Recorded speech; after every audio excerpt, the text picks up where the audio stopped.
Welcome to ProjectME, the podcast. I'm your host, Tiffany Carter, the founder of ProjectME, multimillionaire entrepreneur, former TV newscaster, money-making expert, female empowerment speaker, and self-proclaimed office supply addict.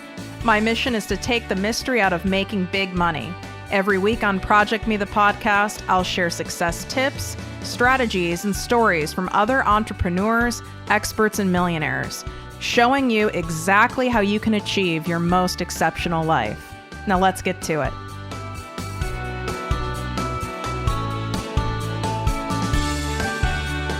Exciting announcement for all of my listeners. I've officially opened my exclusive group, the ProjectME Passive Income Posse, to the public. This group is by application only, so we can keep the group high vibe and spend our time, energy, and expertise only helping those of you who truly want massive success and impact. You get live weekly trainings from me, special guest coaches, and direct access to me and my business partner for all of your questions. To learn more and apply, go to projectmewithtiffany.com, click on Work With Me, and select ProjectME Posse.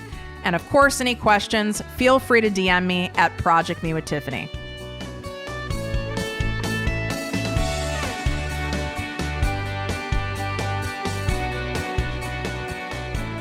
Welcome to the Posse and podcast, ProjectME with Tiffany Carter. So you guys all asked, so I'm delivering and doing one of my famous sales obstacle role plays for you guys right here on the show. So we are doing handling common sales obstacles, what to say when someone tells you they don't have the money or time. Good Lord, have mercy on my soul. How many times in my long sales career of having over $100 million in sales transactions have I heard every possible money and time excuse under the sun?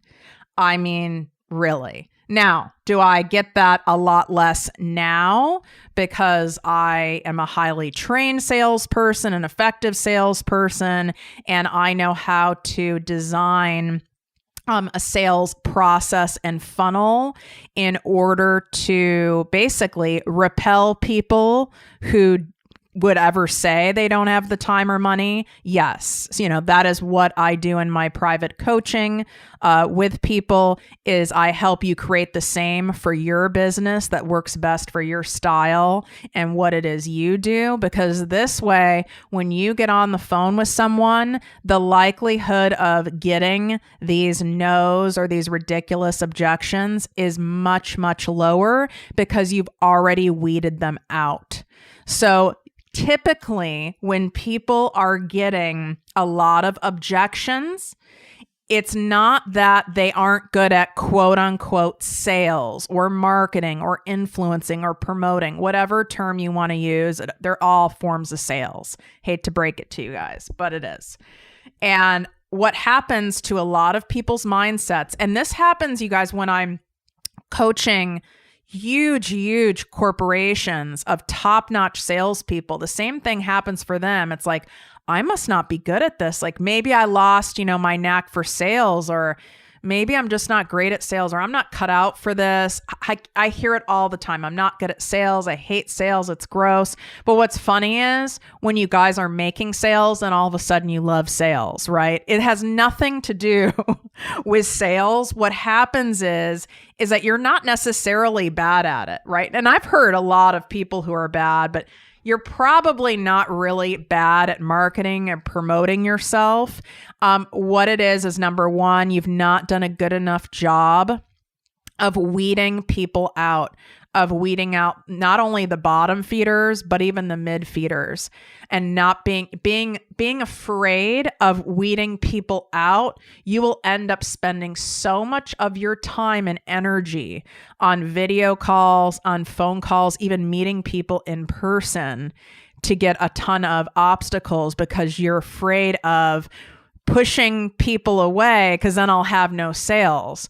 Who cares? I want you to actually repel all the people that aren't going to say yes and not be afraid. I would rather you have, let's just say 4 sales calls a month and all 4 are yeses, or even 3 of the 4 are yeses, like an easy yes, than you to have 15 and then have, 14 of them be, I don't have the money. Do you guys see what I'm saying? Your ego might like it when you're like, oh my God, I have all these, whatever a lot of you guys call them, discovery calls. It gives me a rash. I hate that name. And if any of you guys are using the term discovery call, get creative and think of something else. Awful. Hate it. What does that even mean? I don't like it. Anyway, so when you're on those calls, or when you're in person, or maybe you are in a corporate job and you're in a sales or marketing type position, even going to get a raise or going to get a job promotion, by the way, you have to sell yourself. We are always selling. If you're not selling, then you're probably really not a go-getter and doing much in your life. I don't care what it is you do. If you clean houses, if you have, a desk type job where you're doing Excel spreadsheets, you're still selling yourself with how you show up to work every day, what you wear, your body language, how you respond to coworkers, how you respond to your boss, how you interact with people. So you are always marketing and selling yourself. So you need to be really aware of that. But I want you to make sure that you're not so afraid to weed people out. Because wouldn't you rather even just have 3 meetings with somebody a month and all 3 are like an easy, smooth yes, than having 15 and 14 of them are no's? What would feel better to you? Plus, you didn't waste all this excess time and energy. Right? And at the end of the day, what happens is when you keep getting no's and you keep getting obstacles, it starts beating your mindset down. I don't give a shit how positive you are. I don't care what your past track record was or is. If you keep getting a bunch of no's and no's, it puts you in a low vibe state, and then you have to work your way out of it. So let's avoid that by weeding people out. If you want to know how you can work with me privately, because I know I'm going to get a lot of DMs after me explaining some of this process to you, just go to my website. It's ProjectMeWithTiffany.com, and it clearly says at the top, work with me. And I explain the 3 different ways you can work with me privately. If you want to learn how to create a process where you are only attracting clients that have the highest probability of saying yes. And there is a very clear strategy and a way to do this that is so effective and smooth that you'll wonder why in the hell no one told you about it sooner. All right. So here's the thing though. We still do get no's. All right. Listen, I still get no's. It's not very common, but I still do. I have a 95% close rate. Now, it's not fair for you guys who are listening to go, oh my God, I wish I had that. Don't compare your year 1, your year 2 to my 11 years and $100 million of sales transactions. You have to remember, this is what I do for a living. It's what I teach. Right? It's something that's been highly refined. You may have never been trained on this, or if you did a training, it was done at some like corporate job with some mid-level miserable manager who didn't know what the hell they were doing. So let's go through the role play, and you guys know I'm going to make this fun and relatable. So I will pick my client name, right? So I'm going to pick my client name I always use. For those of you who are new listeners or have forgotten, say it with me for those of you who know, is Sally Sandabs. All right, so I look at my schedule. Okay, great. I have a call with Sally Sandabs. She wants to work with me privately, some kind of private coaching, okay? So, okay, we have a call. It's a half an hour call. All right, now I'm on the phone with Sally. So, hey, Sally, going not too much small talk up front, okay? People's time is valuable. Cut to the chase. You don't have to be abrupt, right? But just cut to the chase. And we go through the process. I ask her a lot of questions so I can get a better understanding of her needs, her personality, to see if I'm the best person to coach her, to help her, to if I can get her to where she wants to go. If she's someone who I want to coach, right? Because sometimes, I don't always weed them all out, right? I'm still human. So I'll end up with someone where I'm like, you know what? Bad vibes. I don't want to coach them, or they're looking at me like I'm a knight on a white horse, meaning what that means is, and some of you guys who are especially in health and wellness, coaches and practitioners, I'm sure get this a lot, where it's like, they want you to be their holy grail answer to losing all the weight, or to getting back in shape, or to process their grief, or to get rid of all of their anxiety, or in my case, to make them all the money, right? And it's like, if I could just wave a magic wand and write a business plan for you, and all of a sudden in a year you would be a millionaire, I would have like a line of stalkers outside my house right now. I can only do so much. I can't control the other person's brain. I can't control what the other person does all of the hours and days of the week that I am not coaching them, right?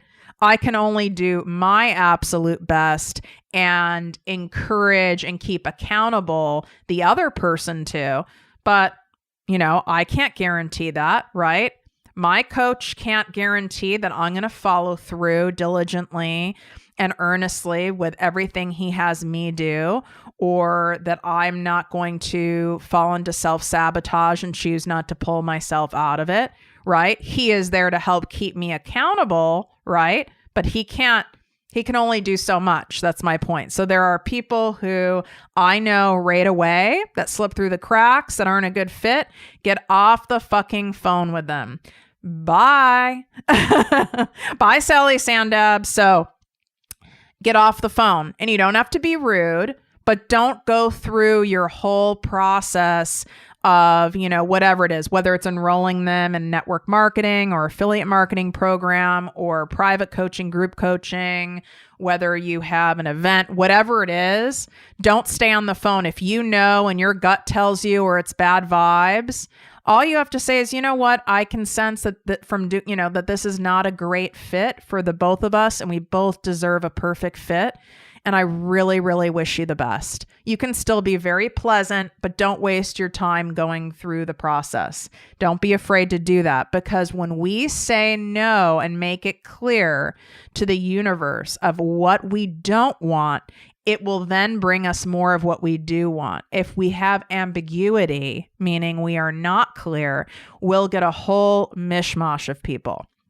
All right, so I go through the process. Let's just say Sally Sandabs is awesome. We're rolling. I like her vibe. I can tell she's excited. She's already knows who I am. Is thrilled that she got accepted to work with me, because I have an application process. So she's like so freaking beside herself. She got accepted to even get on a call with me. And I can tell that she's ready.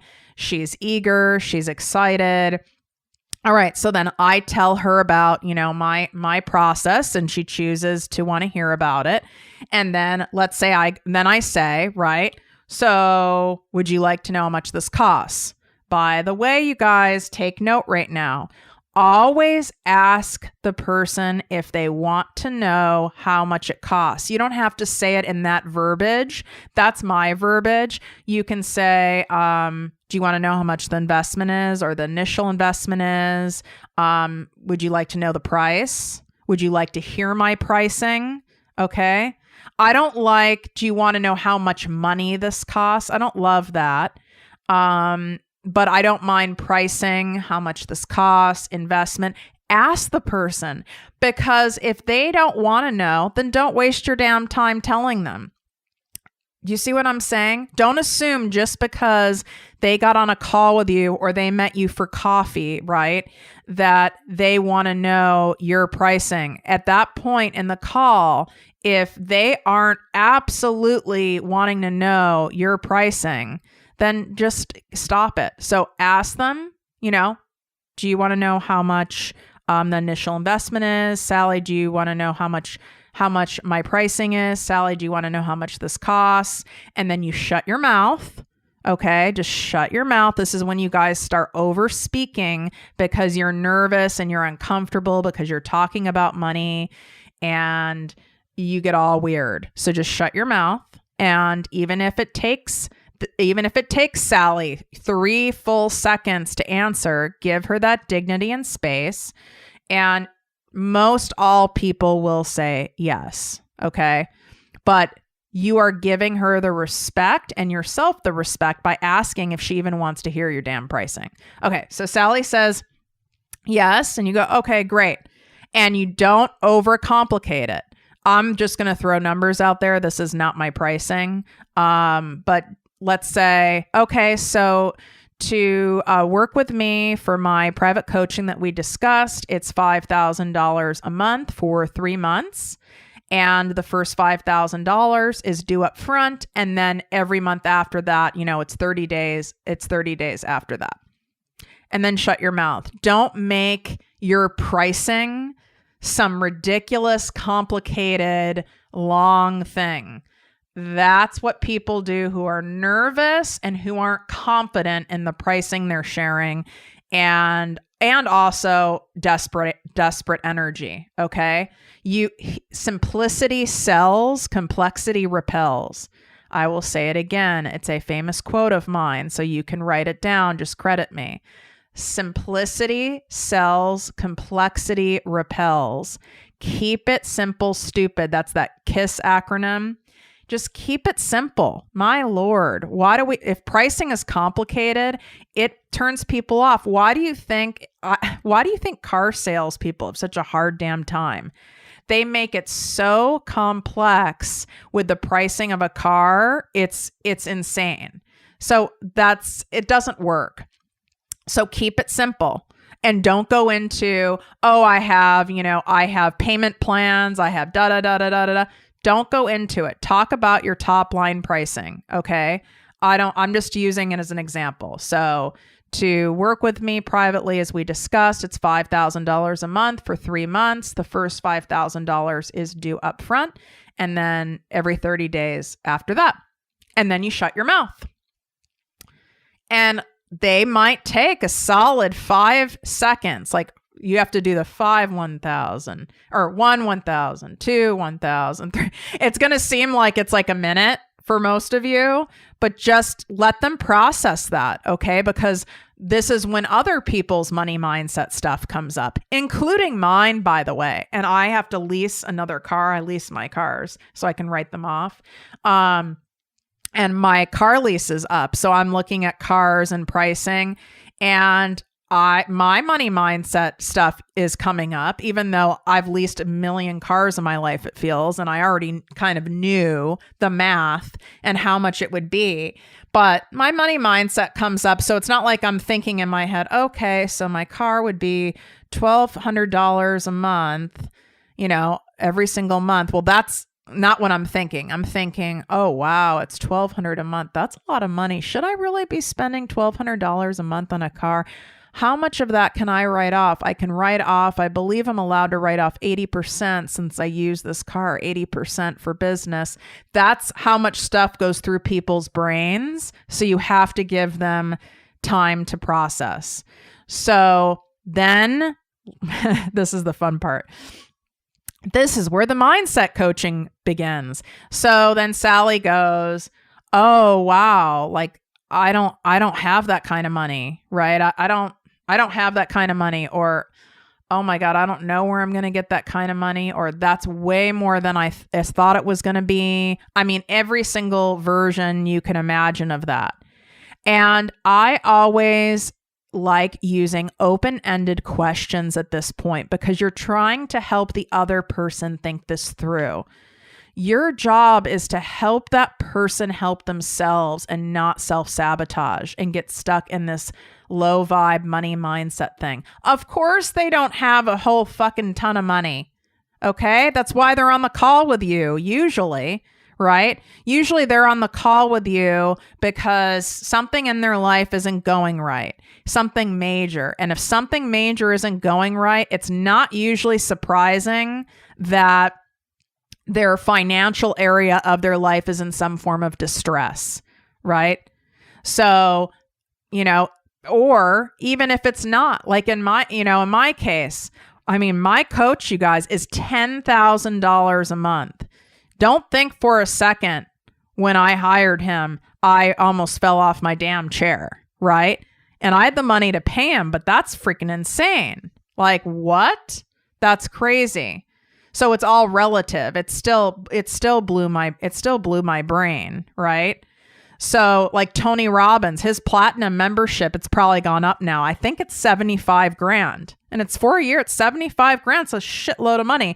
Plus you still have to pay to go to the events, to fly there, the hotels, your meals. So you're in it for like a solid $100,000. Those people who sit in the front, those platinum members. All right. $100,000.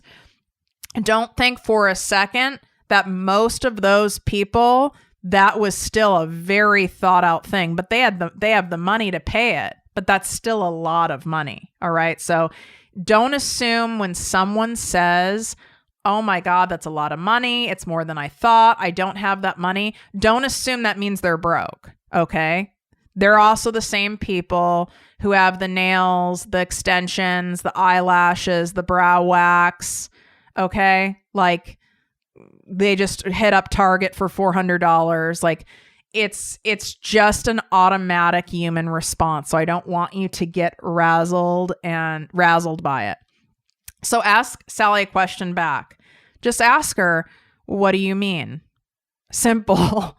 And I'm being serious. And you guys should write this down. You should have an outline and notes next to you when you're doing any of your calls or even in person. It's weird to not have notes. So I say all this, everything that comes out of my mouth is automatic now, but you have to remember I've done it a bazillion times. So my response is usually, right, what do you mean? Not in a mean way, but I am a little confused because why are they on the phone with you? They know your services aren't free. They know that, they can tell by your content and how you put yourself out there, relatively probably what range you charge, what you charge. And there's going to be a fee for your services. So if they're saying all that, it's like, you need to understand more. What do they mean? Don't assume. We often fill in other people's stories for them with our own shit. Like, oh God, I feel bad. They probably don't have any money. They're living credit card to credit card. We don't know. We don't know shit, right? You don't know anything. So ask them, Sally, what do you mean? Then shut your mouth and let her talk. And she might say, well, we just bought a car, or we just remodeled our kitchen and money's really tight right now. I still ask another question. So what is it that you're saying right now? Help me understand your thought process. Because you want to understand how they're thinking. Again, your job is to help them help themselves and to not sabotage themselves, right? And so then Sally might go, my God, my husband, I don't know if he would let me. I wasn't expecting it to be this much. I don't know if this is the right time. Then I want you to go back to why they got on the call with you in the first place. You need to help bring her down off of the clouds and say, Sally, you came to me and, refer to your notes, because you're taking notes when you're on the call or in person with someone. You came to me. And I'm using, me as an example here, you guys. You came to me because your business is not making any consistent money. In fact, you're spending more money than you're making. You're not able to have regular clients. You're not able to create clients on command, clients on demand, and you don't know how much longer you're going to be able to do this. You're afraid that you might have to go and get a 9-to-5 job, because if this doesn't start bringing in money soon, you're not going to be able to sustain it. And that's the absolute worst possible thought for you, is to go back to your 9-to-5 and not be able to, be present for your kids and pick them up at school and work from home and have that freedom. And you know that you're meant for more, and you're meant to do this, and this is your dream, but you can't see your holes and you don't know what it is you're doing wrong, and you need help. And say, did I understand you correctly? In the beginning of the call, shut your mouth, let her answer you. Just say, yeah, that is everything, I shared with you, Tiffany. Like, I am. And then then she might go on. Yeah, I am really scared. The last thing I want is to have to go get a regular job. I don't want to fail at this. I really want this to work. It's my dream. And just say, I know. And that's why you got on the call with me, because what you've been doing isn't generating the results you need, right? And she will go, right, because it's not. Because why the hell did she get on the phone with you and go through an application process to get on the call with you, right? And she goes, right, what you've been doing obviously isn't working. So that's why you got on the call with me. You are looking for help and solutions to get you there. That's right. Okay, so then what's your plan if you don't do this? And shut your mouth. Sally, what's your plan if you don't do this? Shut your mouth. You guys hear me say this on other episodes where I do obstacle handlers, or I do them a lot in my Instagram lives, okay? I also teach all of this in my ProjectME Passive Income Posse, which is my exclusive group that is now open to the public. And you can apply to be in that group and learn all of these role plays and have me go through specific role plays of obstacles that you come up against. Just go to my website at projectmewithtiffany.com and click on Work With Me, and you will see the ProjectME Posse application, and that's where you apply. So I don't want to, you guys, if you need extra help, I don't want you to be left hanging as much as this episode I'm sure is helping you. I want to make sure you have additional support for yourself. All right. So Sally, is going to have to really think about this. What is her plan? I don't give a shit what it is you guys do. You teach, you teach how to lose baby weight. You teach how to generate more energy. You help people heal from hormonal issues. You help people heal from binge eating disorder, whatever the hell it is, from trauma, from grief, whatever it is. Obviously, they came to you because what they've been trying, which they've been trying a lot of different things. Most of us try a million different things before we solicit help, especially, higher level private coaching type help. So what is her plan? And she doesn't have a fucking plan. Just saying, she doesn't. She doesn't have a plan because she's already done Google University. She's already stalked 1 million Instagram profiles. She's already pinned 1,000 things on Pinterest. She's already, dove into Barnes and Noble to the point of probably spending, a few $100s, right? So she doesn't have a plan. And let her come to that conclusion that she doesn't have a plan.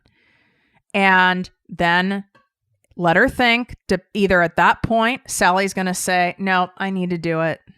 I need to do it.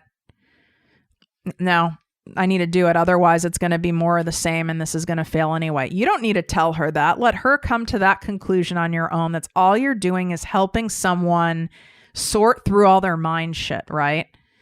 And she'll either come to the conclusion on her own right then and there, and you guys proceed. If she doesn't, and she's still hemming and hawing, I don't want you on the phone with Sally for an hour. You are not a therapist, and you're not being paid for this call. Okay, so I want you to stay strict to your meeting time, whatever it is, in person, on Zoom, whatever it is, stay strict to it. So here's how you end it. If she's still hemming and hawing, like, I know I need to do this, I don't know how. Sometimes people just need some space to figure it out, right? They need to just figure it out. They need to open another credit card. They need to move some shit around. They need to sweet talk their husband, whatever it is. So give her a deadline.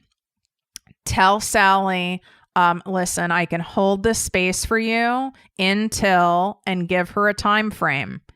I truly would not give more than 48 hours. So don't give her more than 48 hours. This is for your benefit and hers. I'm assuming you have a limit on how many clients you can take because you're only one human. So just say, I can hold this spot for you until, and then go 2 days ahead at 5 p.m. and give a date and a time. Don't go more than 48 hours. And just say, I need you to let me know that you're in. So speak in the positive, right? Let me know that you're in by emailing me. If for some reason she has your cell phone, she can text you, but I prefer them saying an email. Let me know that you're in. And then once you're in, then whatever your process is, then we will send you an invoice, or we'll send you a payment link so we can get started. And I wish you the best. I look forward to working with you. All in the positive. I look forward to working with you. Positive, positive, positive. Not hopefully we'll work together. I don't like that. Whose mindset does that help? Just say, I look forward to working together, and I'll hear from you by let's just say it's Thursday at 5:00. Okay. Does that sound fair? And then ask that last question. Does that sound fair? Or whatever, don't use words that you don't typically use. Those are words I use. Like, does that sound fair? Does that sound reasonable? Right? And make sure give her the time and space to say yes, because you want to make sure she understands, right? That the commitment is she has until Thursday at 5, and you can hold the spot till then, and you need to know by then. And then you're, looking forward to working with her. All right. And just say, have a great day. Bye. Get off, leave, done. Bye, Sally Sandabs, and move on to the next. I don't want you then offering some payment plan because she said this, that, or the other. She didn't ask you for a payment plan. Okay. I don't want you going down that path. Once you start getting a little more comfortable, you'll be able to do a gut check. And a lot of you listen to me are empaths and intuitives. So you may be able to tell when you're talking to someone if a payment plan would be something that would be very helpful to them. But I don't want you just spilling it out there and offering it right away. You can offer it if your gut is telling you, and you can say, we do offer some payment plans. If that is something that you feel would be helpful to you, let me know, and I can let you know what those are. And they'll say, oh my God, yes, that would help, or I don't know. But I don't want you offering any crazy payment plans, like twisting yourself into a knot for someone to pay you over the course of a year or something like that. That's not your ideal client. And then guess what happens? Then they could disappear. And what are you going to do? Take them to small claims court to get your money? It would cost you more money taking them to court than it would be to get your money.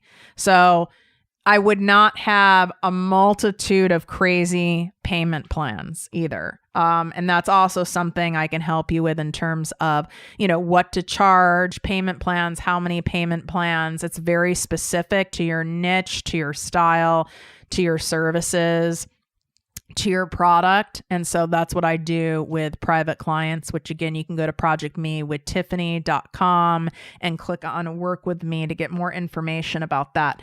So you guys take a screenshot. Let me know if you found this role play of, I don't have the money, I don't have the time, I don't have any of it. Let me know if this was helpful to you guys. And also any other role plays, obstacle handlers that you guys want, DM me, because I love creating these for you. And it's much more helpful and beneficial for you guys to tell me which ones you want or which objections you seem to get the most often. So then I can actually tailor it for you. We didn't really cover too much about they don't have the time. So I'll probably do a separate episode just focusing on time. I spent more time today giving you the obstacle handler for money because I know that's the number one that we all get.